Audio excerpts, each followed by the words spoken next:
Hey, this is Andy with Rocket City Pinball. I'm going to demonstrate how to install my 3D coin reject buttons on a System 11 game. These games have kind of an unusual setup where they have a bezel here with a slot built in and the button is separate. Whereas, for example, the WPC era games will have a button and then a separate plastic slot. Well, here the slot's built into the bezel. So here's an example of my 3D coin reject button. This is for high speed. So I'll walk you through how to install it.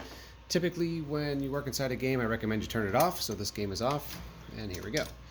So to take these out, you have two nuts you have to remove. One of them is located in there, and the other one is up over here.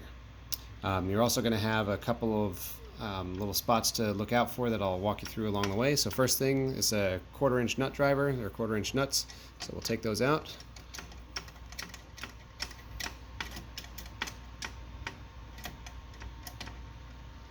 Okay, there's one.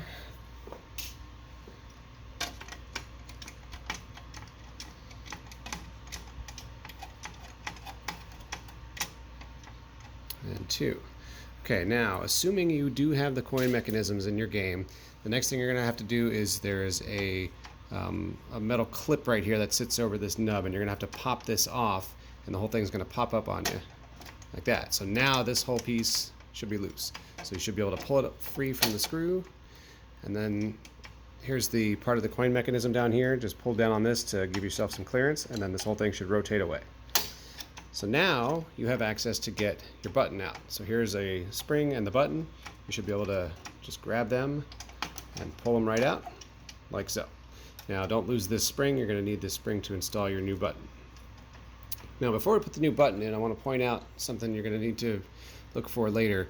You'll notice there's a tiny little hole right here, and there's a similar one down over here. This part that you've just moved out of the way, there's a little tab on the top right here and another one on the bottom on this side, and those tabs have to go into those holes when you set this back in place, so that'll help you align them, but just wanted to point those out for you. Okay, so now you get your new button. You're going to take your conical spring, put the small end towards the front of the button, slide it on like that. Now I find it's easiest to get this installed if you put the button into this contraption here first and just kind of hold it in with your finger, and then bring it back in and get it lined up. You can pull down on the coin mechanism up here and kind of tip it down to feed the button in if it's going to play today.